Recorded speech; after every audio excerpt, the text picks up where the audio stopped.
महाराष्ट्र में एनसीपी नेता अजित पवार और सुप्रिया सुले के भावी सीएम के पोस्टर के बाद अब शिवसेना के विधायक आदित्य ठाकरे के पोस्टर लगाए गए। एनसीपी के बाद अब उद्धव गुट में उठी इस नेता को भावी सीएम बनाने की मांग। कहां लगे पोस्टर, देखते हैं रिपोर्ट अंदर की बात में। महाराष्ट्र में मुख्यमंत्री को लेकर पोस्टरबाजी खत्म होने का नाम नहीं ले रही है। राज्य के शहरों में अलग अलग नेताओं के भावी मुख्यमंत्री के तौर पर पोस्टर लगाए जा रहे हैं। आदित्य ठाकरे आज नागपुर दौरे पर है। ऐसे में अब यहां आदित्य ठाकरे के भावी मुख्यमंत्री के रूप में पोस्टर लगाए गए। इससे पहले अजित पवार के पोस्टर राज्य के भावी मुख्यमंत्री के तौर पर लगाए गए थे। महाराष्ट्र राज्य के भावी मुख्यमंत्रियों की सूची में अजित पवार, सुप्रिया सुले, देवेंद्र फडणवीस के बाद अब आदित्य ठाकरे का भी नाम शामिल हो गया है। महाराष्ट्र के भावी मुख्यमंत्री आदित्य ठाकरे ने नागपुर जिले के रामटेक के पास मानसर में बैनर लगाए गए थे। आदित्य ठाकरे के बैनर नागपुर में उद्धव ठाकरे गुट की युवा सेना ने लगाए हैं। आदित्य ठाकरे को भावी मुख्यमंत्री के रूप में दर्शाने वाले बैनरों से राजनीतिक हलकों में भी चर्चा तेज हो गई है। आदित्य ठाकरे आज कुछ घंटों के लिए नागपुर थे। बता दें, इससे पहले महाराष्ट्र में एनसीपी की तरफ से कई नेताओं के पोस्टर लग चुके हैं, जिनमें इन्हें महाराष्ट्र के भावी सीएम के रूप में दिखाया गया था। यही नहीं, बीजेपी नेता देवेंद्र फडणवीस को लेकर भी भावी सीएम के पोस्टर लगे थे। Bureau report, GSTV. पहलवान बीजेपी सांसद ब्रजभूषण शरण सिंह की गिरफ्तारी की मांग को लेकर कैंडल मार्च निकाला। जंतर मंतर से इंडिया गेट तक पहलवानों का कैंडल मार्च। क्यों चैंपियन उतरे आखिर सड़क पे संग्राम रंग लाएगा, देखते रिपोर्ट अंदर की बात में। भारतीय कुश्ती महासंघ के अध्यक्ष ब्रजभूषण शरण सिंह की गिरफ्तारी की मांग को लेकर पहलवान कैंडल मार्च निकाली। ये कैंडल मार्च जंतर मंतर से इंडिया गेट तक निकाला गया। इस मार्च में खाफ प्रतिनिधि भी शामिल है। इंडिया गेट पर पहलवानों को समर्थन देने के लिए पूर्व राज्यपाल सत्यपाल मलिक भी पहुंचे हैं।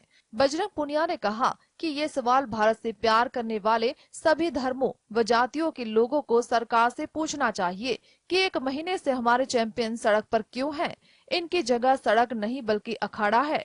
पहलवान साक्षी मलिक ने कहा कि ये देश की बेटियों की लड़ाई है, जिसमें आप सभी को हमें समर्थन देना होगा ताकि हमें न्याय मिल सके। जंतर मंतर से इंडिया गेट तक हजारों लोगों ने इंसाफ के लिए मार्च शुरू किया। आज हमारे आंदोलन को पूरा 1 महीना हो गया है, लेकिन अभी तक हमें न्याय मिलने की कोई उम्मीद नजर नहीं आ रही है। बीते रविवार को हरियाणा के रोहतक में पहलवानों के समर्थन में खाफ महापंचायत भी हुई थी, जिसने फैसला किया था कि ब्रजभूषण शरण सिंह के खिलाफ विरोध का समर्थन करने वाली महिलाएं 28 मई को नए संसद भवन के सामने एक पंचायत करेंगी, जिस दिन प्रधानमंत्री नरेंद्र मोदी नवनिर्मित भवन का उद्घाटन करेंगे। Bureau report, GSTV. सांसद ब्रजभूषण शरण सिंह पर पहलवानों की ओर से यौन शोषण का आरोप लगाया गया है। पहलवानों की शिकायत पर बीजेपी सांसद के खिलाफ 2 मुकदमे दर्ज हुए हैं। अब ऊपर से चोर कोतवाल को डांटे जैसी परिस्थिति सामने आई। ब्रजभूषण शरण सिंह ने पहलवानों पर क्या लगाए आरोप, देखते रिपोर्ट अंदर की बात में। उत्तर प्रदेश के गौड़ा से बीजेपी के सांसद और भारतीय कुश्ती संघ के अध्यक्ष ब्रजभूषण शरण सिंह के खिलाफ पहलवानों का प्रदर्शन जारी है। ब्रजभूषण शरण सिंह का कहना है कि देश के असल खिलाड़ी स्टेडियम में प्रैक्टिस कर रहे हैं और जंतर मंतर पर बैठे हैं, इसका खेल खत्म हो चुका है। ब्रजभूषण शरण सिंह ने आगे कहा कि ये खिलाड़ी अब आगे नहीं खेलेंगे, ये अब आगे चलकर चुनाव लड़ेंगे। उन्होंने दावा किया कि इनमें से कोई खिलाड़ी आने वाले ट्रायल में शामिल नहीं होगा। उन्होंने सवाल किया कि अगर फेडरेशन में इस तरह की घटनाएं हो रही थी तो पहले कभी इन खिलाड़ियों ने शिकायत क्यों नहीं की? किसी के पास इसे लेकर कोई एप्लीकेशन क्यों नहीं है? ब्रजभूषण से जब पूछा कि वहां खिलाड़ियों से मिलने जंतर मंतर क्यों नहीं जाते, इसके जवाब में उन्होंने कहा कि वह खिलाड़ियों से मिलने नहीं जाएंगे। इन खिलाड़ियों ने अब कुछ नहीं छोड़ा है।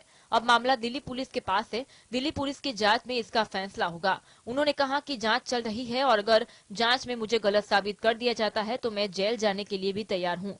ब्यूरो रिपोर्ट, जी। एनआईए के सामने गैंगस्टर लॉरेंस बिश्नोई ने कई चौंकाने वाले खुलासे किए। उसने बताया कि उसके टॉप 10 टारगेट कौन कौन है और वो किस वजह से उन्हें निशाना बनाना चाहता है। गैंगस्टर लॉरेंस बिश्नोई ने एनआईए के सामने अपनी टॉप 10 टारगेट लिस्ट का खुलासा किया है।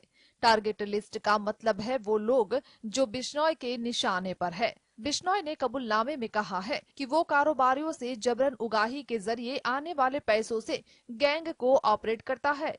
साल 2022 में दिसंबर के महीने में केंद्रीय जांच एजेंसी NIA के सामने देश के सबसे खूंखार गैंगस्टर लॉरेंस बिश्नोई ने अपना कबूलनामा किया था।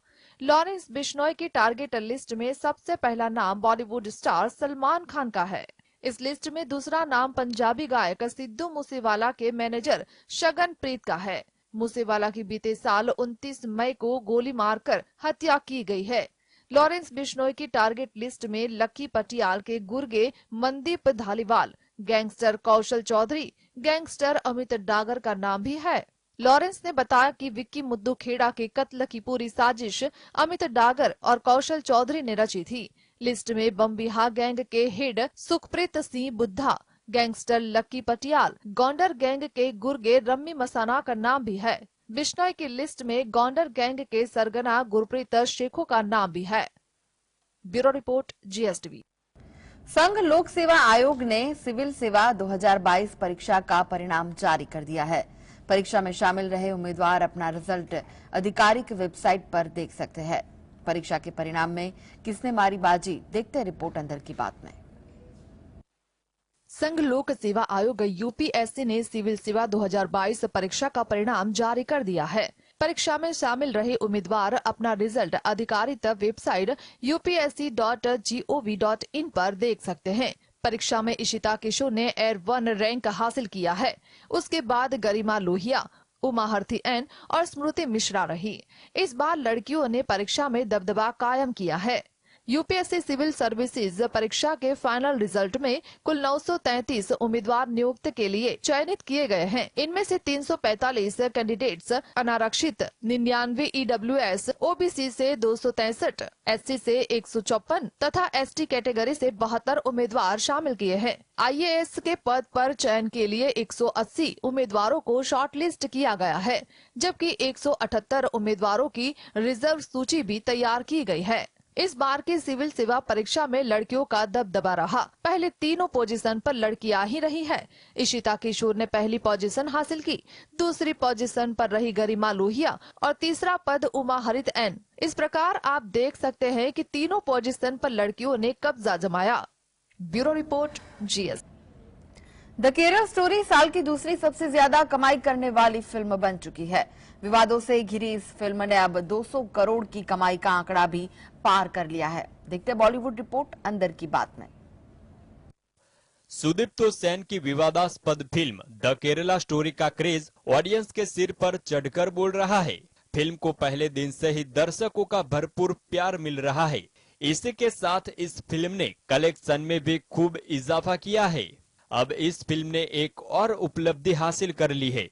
दरअसल द केरला स्टोरी ने आखिरकार 200 करोड़ से ज्यादा की कमाई कर ली है। चलिए यह जानते हैं कि फिल्म ने रिलीज के 18वें दिन कितने करोड़ का कारोबार किया है। द केरला स्टोरी अपनी रिलीज के 18वें दिन 200 करोड़ के क्लब में शामिल हो गई है। इसी के साथ यह फिल्म शाहरुख खान स्टार पठान के बाद ये आंकड़ा पार करने वाली साल 2023 की दूसरी बॉलीवुड फिल्म बन गई है। रिपोर्ट के मुताबिक शाहरुख खान की ऑल टाइम ब्लॉकबस्टर पठान फिलहाल 540 करोड़ रुपए से ज्यादा की कमाई के साथ साल की सबसे ज्यादा कमाई करने वाली इंडियन फिल्म है।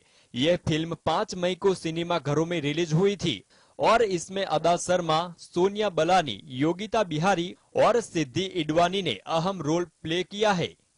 Bureau report, GSTV।